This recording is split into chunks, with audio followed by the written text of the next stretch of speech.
Shalom semuanya, balik lagi bersama dengan Pak Endar di video pembelajaran pendidikan agama Kristen.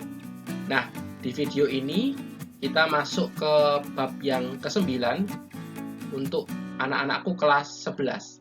Kita masuk di materi dampak modernisasi bagi keluarga.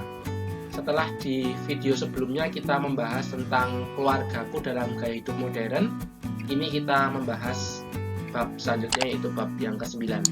Bagi kalian yang belum menyimak dan melihat video di bab yang ke-8, teman-teman boleh lihat di atas ini. Nah, anak-anakku, kita akan mulai dengan membahas pengertian modernisasi. Kira-kira menurut kalian modernisasi itu apa sih? Kalau teman-teman punya pendapat berkaitan dengan definisi dari modernisasi, kalian boleh tuliskan di kolom komentar. Nah, anak-anakku, di layar Pak Endar sudah menuliskan beberapa definisi atau pengertian dari modernisasi. Definisi yang pertama dari Kamus Besar Bahasa Indonesia yang menjelaskan bahwa modernisasi adalah sebuah proses pergeseran sikap dan mentalitas sebagai warga masyarakat untuk dapat hidup sesuai dengan tuntutan masa kini. Lalu definisi yang kedua dari J.W. Sproul mengatakan modernisasi adalah sebuah penerapan pengetahuan ilmiah pada semua kegiatan, bidang kehidupan, dan aspek pemasyarakatan. Aspek yang paling menonjol adalah perubahan efek yang tinggi. Sedangkan menurut Puncara Ningrat, modernisasi adalah usaha untuk hidup sesuai dengan zaman dan keadaan dunia sekarang. Nah, dari beberapa pendapat tersebut kita bisa menarik sebuah kesimpulan. Definisi dari modernisasi adalah sebuah proses pergeseran yang terjadi kepada individu maupun masyarakat secara holistik sesuai dengan tuntutan zaman modern yang di dalamnya mengungkapkan semangat untuk hidup, bersikap, berpikir secara efektif, praktis, sederhana, serta menghargai kehidupan dan menghargai waktu. Nah, anak-anakku, kita mau lihat sebenarnya dampak modernisasi itu seperti apa. Nah, beberapa dampak negatif modernisasi bagi keluarga adalah yang pertama, berubahnya fungsi keluarga. Yang kedua, berpikir dan bersikap pragmatis. Dan yang ketiga, menggantungkan bahkan menuhankan teknologi. Nah, dari ketiga dampak negatif ini, manakah yang menurut kalian ada di dalam keluarga kalian? Sedangkan dampak positif modernisasi bagi keluarga ada 3 juga, yaitu yang pertama, terbuka akan hal-hal baru.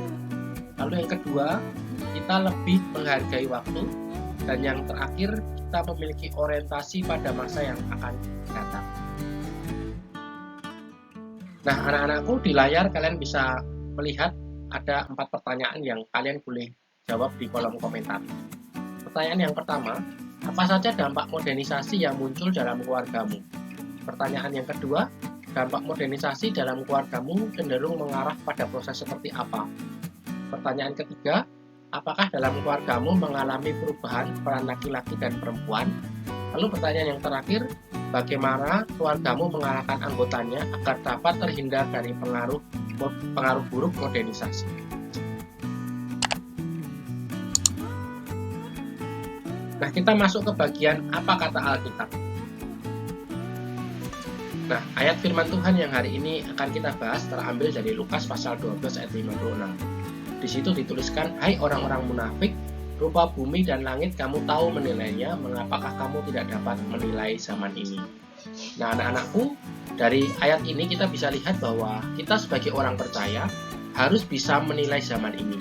Arti dari menilai adalah kita harus bisa memperhatikan, kita harus bisa menyikapi dengan benar zaman ini seperti apa. Kita harus tahu baik buruknya, apa yang harus kita lakukan dan mana yang sebaiknya tidak kita lakukan. Manakah yang sesuai dengan kebenaran firman Tuhan, manakah yang tidak sesuai dengan kebenaran firman Tuhan.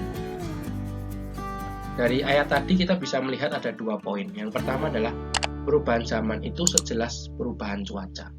Jika perubahan cuaca kita bisa memprediksinya dan kita bisa mengantisipasinya, perubahan zaman pun seharusnya kita bisa juga lakukan hal yang sama. Lalu yang kedua, setiap perubahan itu menuntut kita memutuskan apa yang benar. Jadi keputusan ada di tangan kita. Apakah kita bisa memutuskan yang benar ataukah tidak? Tentu dalam bagian ini, keputusan yang benar itu tidak berdasarkan sudut pandang kita atau perspektif kita, tetapi kita harus melihatnya dari sudut pandang kebenaran firman Tuhan. Jadi tolak ukurnya harus jelas, teman-teman. Tolak ukurnya bukan dari sudut pandang kita sebagai manusia, karena kalau kita memakai sudut pandang kita itu subjektif. Ada yang menilai hal A ini adalah hal yang benar, tapi ada pula orang yang memandangnya itu sebagai hal yang wajar, hal yang normal begitu. Oleh karena itu, tolak ukurnya harus jelas, yaitu kebenaran firman Tuhan. Jadi 2 poin ini yang kita harus ingat, bahwa modernisasi boleh ada di sekitar kita, tapi tentu yang menjadi tolak ukur untuk menentukan apakah ini sesuai ataukah tidak, itu bukan dari kita, tapi dari sudut pandang kebenaran firman Tuhan. Ada sebuah quote mengatakan begini, teknologi boleh maju dengan begitu pesat, tetapi manusia yang berdosa ini bisa menyalahgunakannya sehingga rangkaian kejahatan semakin besar. Jadi, mari kita menyikapi dengan benar modernisasi yang ada di tengah-tengah warga kita. Kita hidup di zaman modern. Kita hidup dengan segala sesuatu yang memudahkan dan membuat kita sangat terbantu. Tetapi meskipun demikian, kadang-kadang yang terjadi adalah teknologi yang seharusnya membuat kita menjadi pribadi yang lebih baik, justru membuat kita menjadi manusia yang melakukan begitu banyak dosa dan kejahatan.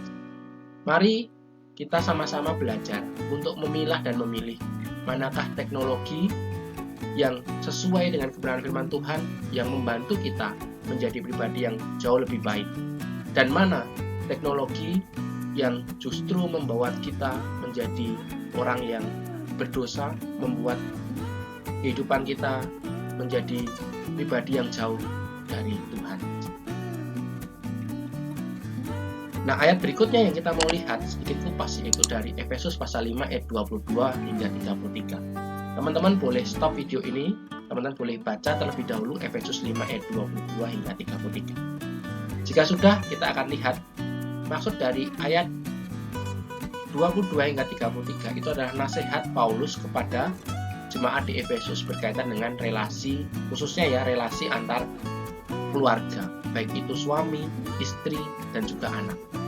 Nah, kita mau lihat sebenarnya Efesus ini adalah sebuah kota yang pada saat itu termasuk salah satu kota metropolis dan pusat perdagangan modern. Kota ini juga memiliki teater-teater yang besar dan stadion tempat pertarungan gladiator.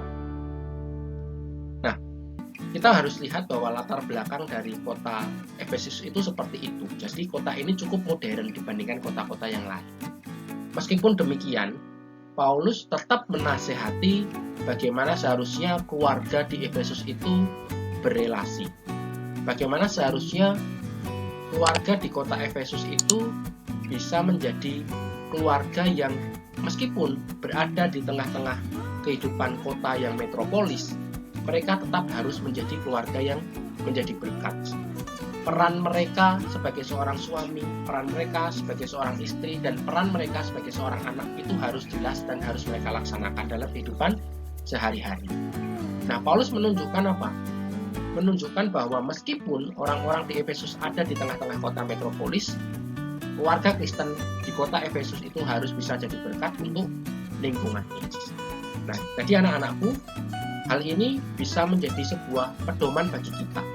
Keluarga kita, meskipun kita adalah keluarga yang ada di zaman modern, tapi kita harus punya pemahaman bahwa kita dan keluarga kita harus bisa jadi berkat untuk lingkungan kita. Nah, anak-anakku, ada beberapa kesimpulan yang kita bisa dapatkan dari video pembelajaran kali ini. Yang pertama, jangan benci teknologi.